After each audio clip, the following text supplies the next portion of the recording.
preciosíssimo é derramado na cabeça de Jesus. Nem seus discípulos entendem essa atitude. Um deles diz: que desperdício. Esse perfume poderia ser vendido e muita coisa se fazer pelos pobres. Filantropia, 300 denários. É dinheiro de 300 dias de trabalho. Muita coisa poderia ser feita em benefício dos outros. Mas o Senhor Jesus repreende a eles dizendo assim: deixai-a. Ela praticou boa ação para comigo, porque os pobres, o serviço, a obra, as necessidades, sempre os tendes convosco, mas a mim nem sempre me tendes. E eu vos digo, onde for pregado este evangelho em todo o mundo, será contado o que ela fez. Então, senhores, o que Maria fez? Eu vou falar com as minhas palavras, primeiro porque eu estou estudando junto com os senhores, para que a gente tenha ou se mantenha no caminho da frutificação. E nos trará verdadeiro resultado dessa vida, verdadeira alegria, que não está na euforia que o ser humano vive nas suas festinhas, encontros, churrascos. Não que nós não podemos ter isso. O problema é que isso é efêmero em si. O importante é estar nessas festinhas ou qualquer coisa, desde que guiados pelo Espírito Santo. Esse é o ponto. Não é o eu, é o nós. É eu e o Espírito Santo mandando. E aí somos nós, querendo a vontade de Deus, vinda do Espírito Santo, e eu cumprindo. Estou até na festinha, que Jesus Cristo teve numa festa de casamento, inclusive transformando água em vinho. Mas tudo isso aconteceu. O mais importante é o simbolismo que isso tem para uma vida espiritual. Que ele estava falando lá em alegria, né? E estava dando uma conotação dele próprio, espiritualmente falando. E o amor dele? O dele é um amor ágape, o verdadeiro amor. Mas vamos voltar a ouvir o meu Bornelli. Para a memória sua. Sabe como é a única forma de você entender esse versículo? O objetivo de termos sido alcançados pelo Evangelho é um só. Não é Escuta lá. nos fazer trabalhadores para Deus, funcionários do reino. Mas o objetivo de termos sido alcançados pelo Evangelho é levar nossas vidas a nos derramar por aquele que nos amou. Esse é o propósito do seu chamamento. Único, exclusivo. E quando Maria compreendeu isso na 8ª visita do Senhor, nosso Senhor ia a Jerusalém e não encontrava ali ambientes. Na sua primeira visita, ele encontrou no templo um bando de mercadores e de cambistas se aproveitando daquilo que deveria ser sagrado para os seus próprios interesses. Esse é o problema do mundo. No mundo, nós vivemos atrás dos nossos interesses, do eu, do dinheiro, de cuidar do filho, para o nosso deleite, do neto, do pai, relações que são voltadas para dentro, ou do ser, ou da família do ser, no âmbito natural. Nada contra isso. O importante é que é primeiro Jesus Cristo. Primeiro é que esse cuidar, esse amar do filho, do cônjuge, seja precedido do amar a Cristo e de estar sendo encabeçado por Cristo através do Espírito Santo. Esse é o problema. Maria, nessa passagem, ela atuou de uma forma, ela. Tinham ali na casa, segundo uma continha esperta minha, 10 pessoas. Uma em 10 viu a questão espiritual. Essa é uma figura terrível do Estado, da cristandade, também nos nossos dias. Olha lá. Então, quando nosso Senhor Jesus viu aquela situação, o que ele poderia fazer? Depois de fazer o que ele fez, tirar daqui essas coisas, e virou as mesas, usou o seu chicote, o manso Cordeiro de Deus está cheio de zelos pela casa de Deus. Então, um filho de Deus, muitas vezes, por zelo às coisas do Pai Celestial, acaba fazendo o que Jesus Cristo fez, dando uma dura por zelo ao reino, porque estavam utilizando a sinagoga para interesses pessoais e não para santificar. Não é falando de Deus. Não é por amar a Deus, mas amar o ego. É isso que deixou Jesus Cristo triste a ponto de fazer o que fez. Isso é zelo. Zelo pelo amor pelo Pai. Zelo no sentido de nos mostrar e deixar na Bíblia claramente que ele virou as mesas, etc, etc, numa manifestação correta do ponto de vista espiritual, de repreender, de advertir, é o que a academia faz aqui. Nós advertimos, e quando eu divirto pessoas próximas, elas se revelam contra, porque elas não querem ser advertidas por um filho de Deus, porque elas não percebem a atuação de Cristo em nós, filhos de Deus. E se rebelam, se rejeitam, podendo se rebelar e ter problemas muito sérios com a saúde, com a psique, inclusive. Então, depois de fazer isso, para onde ele foi? Betânia. Ele encontrava em Betânia o que ele não encontrava em Jerusalém. O que ele tinha em Jerusalém, o que ele encontrava em Jerusalém era... Vocês podem fazer a correlação, a analogia, que em Jerusalém é o mundo, em Betânia seriam os filhos de Deus. É isso que ele está querendo dizer. E quando ele ascende aos céus, ele fica olhando para Betânia, ele não fica olhando para Jerusalém. Então, o mundo, senhores, lamento dizer aos senhores que estão com as raízes profundas no mundo, quem quiser ganhar esse mundo, perdê-lo-á para a eternidade. A vida eterna.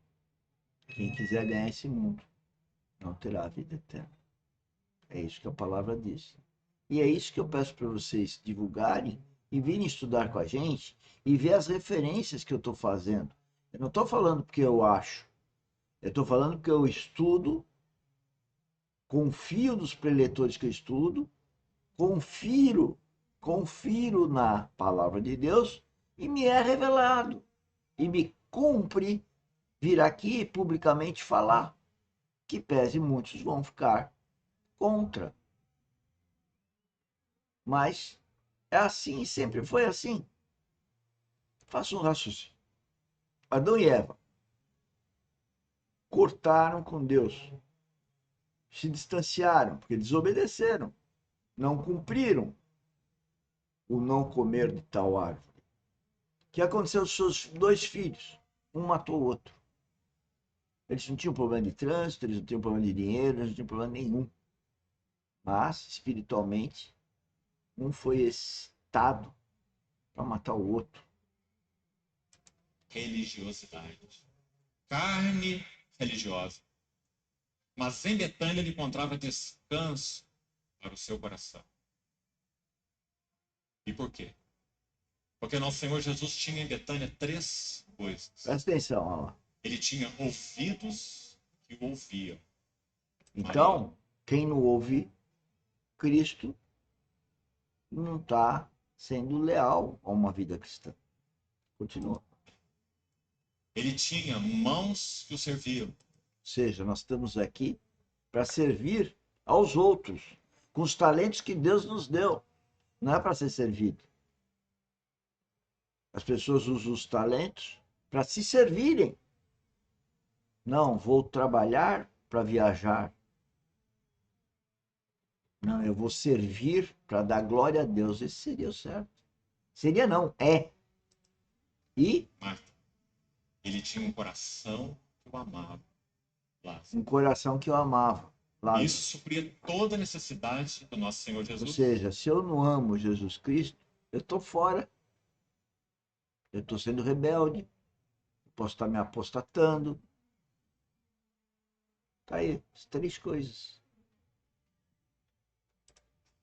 E em miniatura, o lar de Betânia representa tudo o que a igreja deve ser para Cristo. Tudo que ele busca na igreja. São ouvidos que o ouvem. Tudo que ele busca na igreja. Então é bom, que a nossa plateia é muito heterogênea. E poucos sabem, eu não sabia também.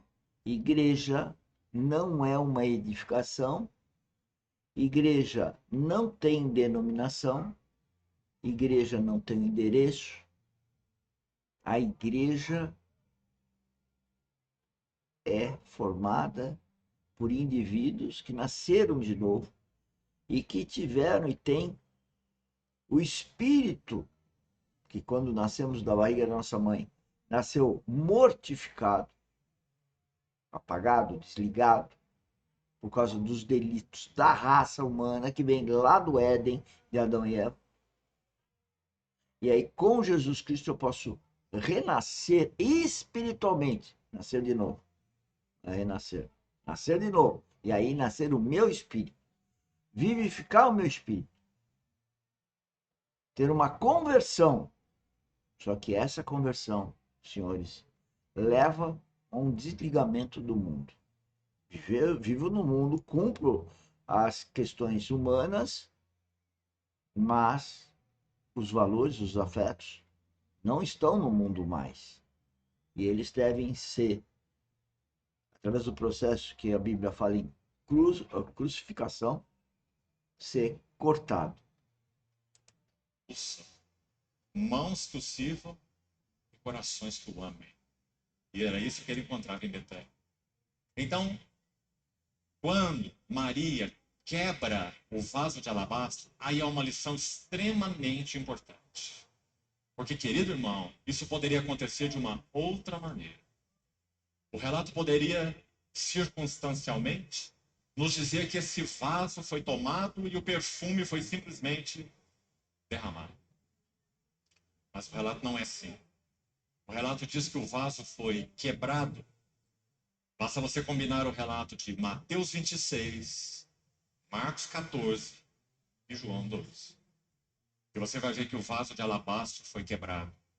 Porque o Espírito Santo quer manter diante de nós a nota seguinte: nunca o perfume do bálsamo vai encher a casa de Deus, a não ser que o vaso seja quebrado.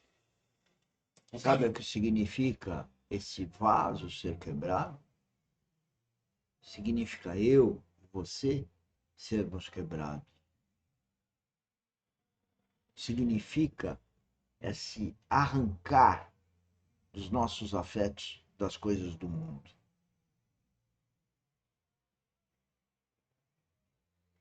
Não tem mais o valor que tinha aquelas coisas do mundo.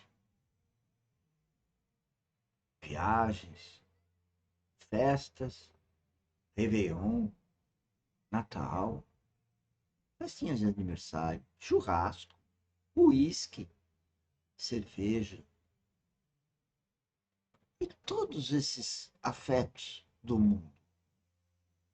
Não que a gente não possa, mas primeiro o melhor amor.